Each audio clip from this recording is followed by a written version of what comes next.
everything. You're not going to believe me because it is a never-ending saga, a never-ending strange tale. Meghan Markle was just one of the working girls for Soho House. Call girl, working girl, escort, whatever you want to call it. That's what she was. Being a deal or no deal girl. She was calling herself a model, and she was starring in a show Suits. She used to charge almost $30,000 per trip, which is why she was making good money. It wasn't on Suits. It was on her yachting. It all began on one of those too quiet London nights, the kind where the city hums softly, pretending nothing scandalous could possibly happen. But inside a secret Mayfair dining room, that calm air was a lie.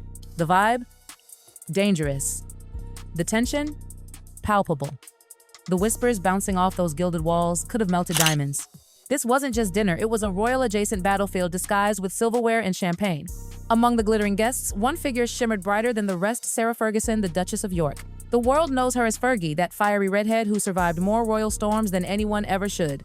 She had that unmistakable smirk on her face, the one that always hinted, I know something you don't. Oh, that really is just so insane. I just never thought that my life would ever end up here. Without warning, Fergie leaned forward, her tone sharp enough to cut through crystal.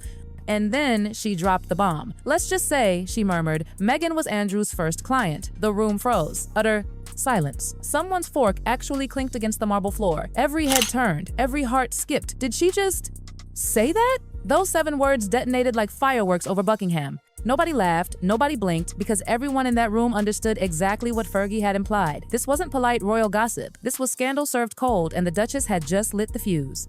Before Meghan ever wore tiaras or waved from palace balconies, her life looked very different. Meghan Markle was introduced by Sarah Ferguson to Prince Harry. Back then, Hollywood hadn't exactly rolled out the red carpet for her.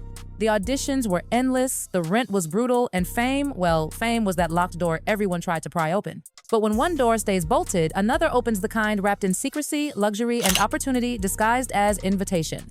There were whispers hushed, scandalous ones of glamorous yacht parties off the Mediterranean, private islands, and circles where billionaires and blue bloods mingled away from the public eye. A yacht girl, that's right. It's mentioned in the book. Meghan used to entertain as a yacht girl. Now, I'm not saying it's true.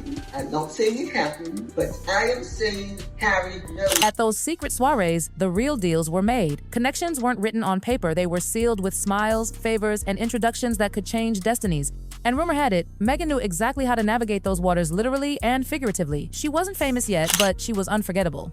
That confidence, that charisma, she stood out like a spark in a sea of diamonds. She moved through that exclusive world like she belonged there. That's when names like Prince Andrew began surfacing near hers. According to people, she got started her yachting days and she never stopped really. I don't think any of her boyfriends knew about it, but Meghan Markle was known as a hardcore yacht partying person, ready for anything. The same yachts, the same events, the same mysterious guest lists. Coincidence? Maybe. But whispers have a way of growing legs in royal circles. And when Fergie let slip those chilling words, Andrew's first client, it wasn't idle gossip. It was a dagger, sharp and deliberate, aimed right at Meghan's carefully curated story. Because in the royal universe, perception kills faster than proof ever could. Behind every rumor stood one man who quietly connected the dots: Marcus Anderson, the unseen bridge. Through Marcus, Meghan met Fergie. Through Fergie, she met Harry.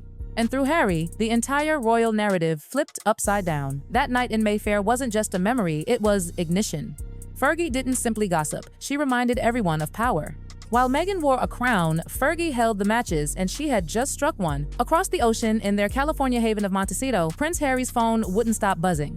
The storm had crossed continents overnight. By breakfast, the rumor was viral. By lunch, it was chaos. Harry was livid, not just at the tabloids, but because the venom had come from inside the family. He had left Britain to shield Meghan from this very poison. Yet somehow, even from thousands of miles away, the ghosts of the palace found them.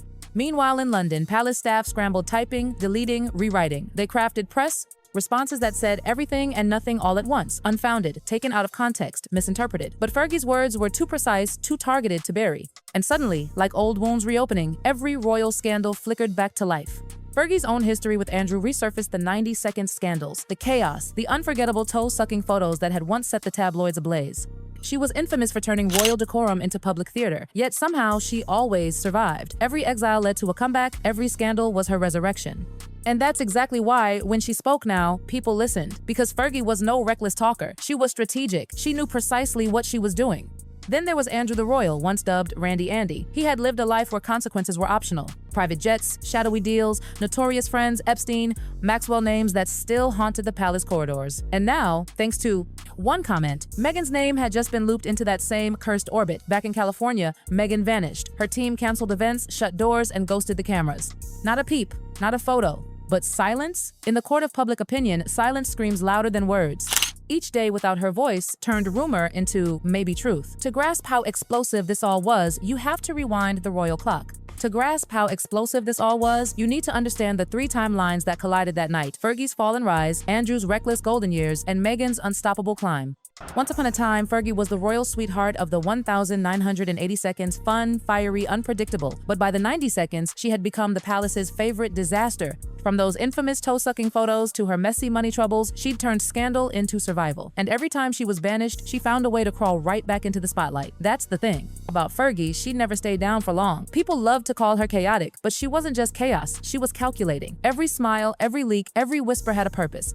That's why, when she opened her mouth about Meghan, it didn't sound like drunken gossip, it sounded like a move. Then came Prince Andrew, the man who once floated above consequence. He had the charm, the connections, and a kingdom's worth of arrogance. For decades, he moved in a world where everything was private jets, parties, secrets. He was the royal who never learned the meaning of no. And when Fergie's words tied Meghan's name to that world, the one still shadowed by Epstein and disgrace, it was catastrophic. Suddenly, Meghan wasn't just a duchess with a controversial past, she was being dragged into the darkest chapter of royal memory.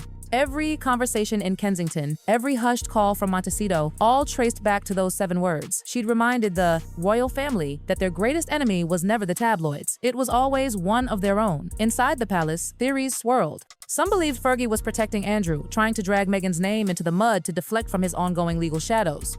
Others whispered she'd just had too much wine, that it was a careless slip of a tired duchess. But those who really knew Sarah Ferguson knew better. She never slips. Every word she utters is weighed, timed, and meant to sting. Even Prince Andrew himself stayed quiet, neither confirming nor denying. And that silence, it was deafening.